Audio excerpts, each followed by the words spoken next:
Welcome back to Gateway's Community Services podcast, A Lifeline for a Lifetime. I'm your host, Joanne Sheehan. I'm here again with Sandy Pelletier, CEO of Gateway's Community Services. In part one of the area agency system then and now, Sandy Pelletier, CEO of Gateway's Community Services, walked us through the early years of New Hampshire's developmental disability system. We explored the system's origins, its early structures and culture, the service gaps families faced, and the turning points that reshaped everything. Today we're talking about where we are now, our current strengths, the challenges we face, the realities of workforce, and what the future of developmental disability services look like in New Hampshire. So let's dive in. Sandy, when you look at the system today, what stands out to you as the biggest difference from those early years? Is that a loaded question? That's a really loaded question, Joe. I think one of the things I was reflecting on after we had our last conversation was one of the things that really influenced New Hampshire was what I want to call self-direction. You asked me, what families and individuals, how the system had changed from institutionalization.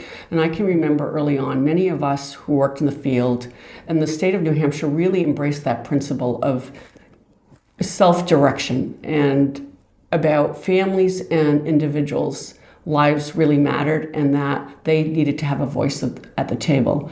And that really helped drive New Hampshire to where we are. It really helped us evolve and it was very purposeful. And that continues today. It took time. It took a lot of time. And I think New Hampshire today, we made a lot of progress. For years, we were ranked one of the top states in the country in the case for inclusion. I recently looked back. It was, I think, the last time some of these reports were right before the pandemic. And New Hampshire always ranked 10 in the country for meaningful services, inclusionary services in the community, as well as good use of federal and state dollars.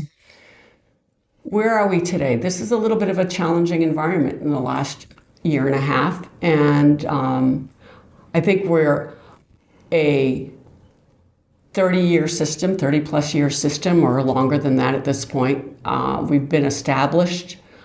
I think there's a level of stability, and people generally don't question the direction. They all believe that individuals have these rights. There's a lot of our individuals that we support start early on in early intervention. They come to Gateways at birth if they have needs and stay, and they stay. We're partners with them all throughout their lives. And people respect the fact, communities and policy makers respect the fact that these services are needed and they should be supported and valued. I think we're just in very tough economic times.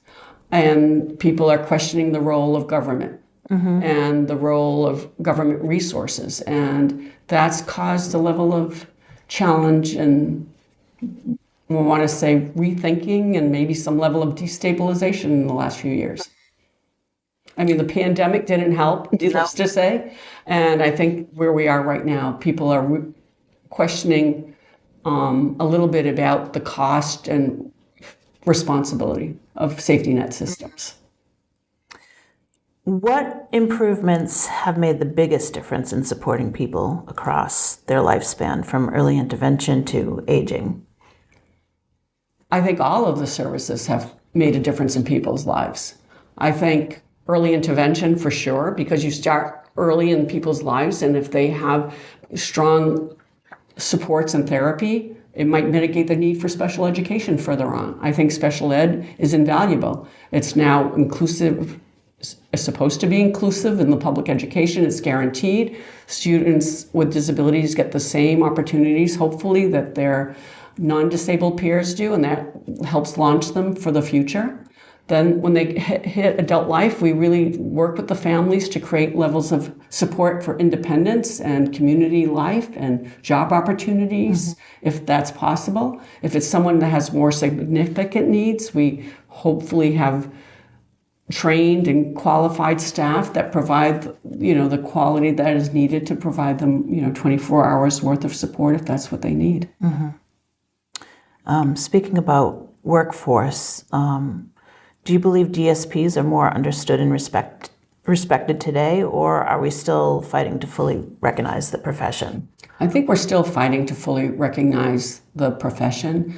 There's been legislation, particularly at the federal level, around that. Identifying our profession was looped into a lot of other statistics and this is a little bit more detail than people probably want to hear, but the Bureau of Labor Statistics to really understand the role of a direct support professional. And if you ask family members and individuals, that's the most critical role. They don't care about any of the rest of us. All they care about is who's showing up in their home and helping them that day.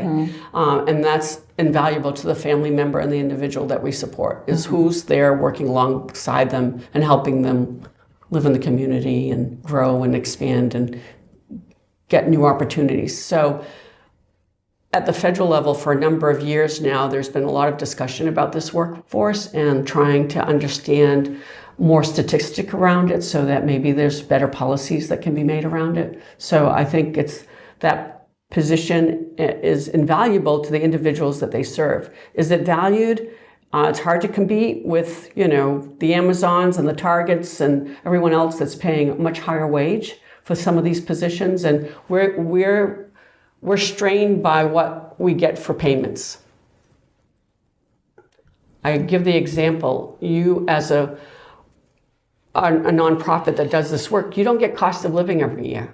Sometimes it's 10 years in the budget cycle that the legislature decides that they're going to give you an increase, or Medicaid decides it's going to give you an increase, or your insurance company is going to give. So sometimes we have to provide the same level of support and services for years for the same reimbursement rate. And it doesn't take all the other things in consideration, like cost of having an employee, and they need health care insurance and other efforts. So I think that's somewhat of the challenge. Yeah. I think we have to do a better job of educating the community and policymakers of how invaluable these positions are. Yeah, there's definitely a shortage, and I'm just wondering, for those individuals that depend on a direct support professional, helping them out on a daily basis, even families, what's it? Can you give me any insight on what it's like for them when, kind of like the workforce breaks down, there's not enough people to, help their children or help them? I think where we went, and I think it's a good thing, New Hampshire was one of the first in the countries to go in this direction, and I mentioned self-direction. We started to really look at how we could support families and have them do more what we call self-directed programs, and that's the term used nationally. In New Hampshire, it's called Participant Managed Driven Services, or PDMS. You hear that term a lot at Gateway's offices, but New Hampshire started to pilot that concept. It started in the Keene area, and then Nashua was one of the second pilots, but it started in Keene. It was a federal, some money came out of the Robert Wood Foundation, I'll never forget. And they said, we're going to pilot this concept where families can help choose the worker. And what I'll remember sitting with a family saying, you can put an ad out, Sandy, for a worker, and nobody will apply. But I know that bus driver, that special ed bus driver that drove my son for years, and if I ask him, he might work for me for 10 hours a week. So conceptually, and there's a lot of movement in this direction, which is having families or individuals if they're capable, but in our case, it's mostly families, get a chance to employ people. And that we're co-employers, they're employees of Gateways, and we do all of the background checks and all of that. But the family member or the individual themselves, if they're their own guardian, can employ people. And you're seeing that happen broadly in the developmental disability field. It started back in the day in the physical disability field. It first started there in the field of physical disabilities. People were saying, I'm hiring my own personal care worker. You're not doing it. If I can do it, I can find people. And it moved into our field, and it's continuing. The Veterans Administration is embracing it. A lot of fields that support individuals who need support, elders, individuals with developmental disabilities, veterans, et cetera. That model has really resonated and overall works well. So families have been able to plug a lot of holes over the years through that effort. They hire their neighbor, they hire their grandson, they hire their nephew, etc. But it's not always the answer either. Yeah. And for families, they become the primary caregiver. Unless their son and daughter are living in a community residence or a shared living model, like someone lives with another couple or a family, that shared living people get paid and they're on for that responsibility. The responsibility lies with the family. And a lot of families, people have to quit their jobs. They can't be two family members working. Sometimes they have to, it really puts a lot of strain on them. And it's probably the number one worry for a lot of families. A lot of families will say to me, Sandy, what's going to happen when I age? Who's going to take care of this? And that's a big worry. Kind of brings us to the next subject regarding housing and support. So back when Laconia State School closed, you had mentioned that the primary residential source were group homes or living with a family member. What are some of the options you're seeing these days as far as housing support? Or like you gave the example of parents aging, what's going to happen to my child, or where are they going to go? Can you give us some insight? Well, when housing first started, and I mentioned that, it was 12-bed, 10-bed group homes. That was the model. Then New Hampshire embraced what we called enhanced family care. And I can remember legislation and talking about that. That's the model is similar to foster care. You ask another family to take this individual on with some level of responsibility and payment. And I can remember some families saying to me, and I just want to share that, Sandy, no, if I can't do it, how come they can do it? But over time, people realized that the enhanced family care model was a very stable model. And a lot of the individuals that went that way for residential care became family members and friends, and they were part of the individual's life for 20, 25 years. You run a group home, you have the risk of people churning, the workforce constantly churning, and that doesn't create a level of stability. But we have those options. So what we are seeing is it's when people get residential care, it's a number of options, but in New Hampshire, it's mostly what I would call shared living or enhanced family care model. There's a number of still small group homes, 3 and under, sometimes a little bigger, but a lot of 3 and under group homes in New Hampshire. That seems to be the magic number. Then you also see that some families make the choice. They want their sons and daughters to live with them for their lifespan as long as they can, and they have, because they can self-direct some of their budget, they have workforce come in and help them so that maybe it's not as much of a burden. And then the other is looking for more, I think we look at a continuum. There are individuals that Gateways supports that live in their own apartments, and Gateways, and the other organizations just provide small supports to the individual, check-ins, the service coordinator checks in, they're doing fine, they might need help with grocery shopping or driving or a reminder to get to some appointment, and others need maybe 10 hours a week of support, and others need 30 hours, and it's up to us as an organization to work with the family or the individual themselves and define how much support they get. So it's a continuum, but I think New Hampshire has gone in a very, I want to say, individual, personal direction. They're smaller. You go over the border, sometimes you go to other states, they still run bigger programs and bigger facilities. So, I want to I'll interrupt you because I know housing, you had asked me earlier, the two biggest issues now facing our system, there are many, needless to say, but direct support workforce is getting the quality workforce that we need and valuing them. And the other is the cost of housing. I mean, even if families have resources or no resources or whatever, just the cost of real estate, and there's no numbers. I mean, there's no inventory.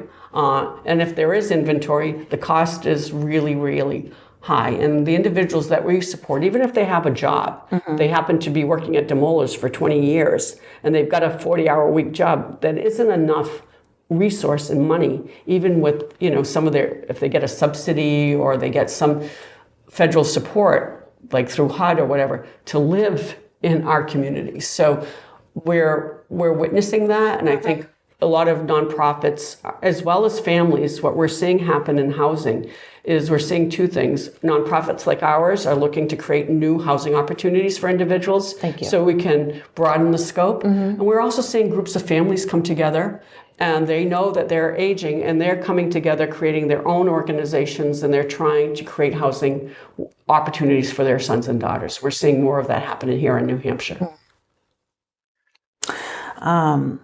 Let's talk about policies and systems change.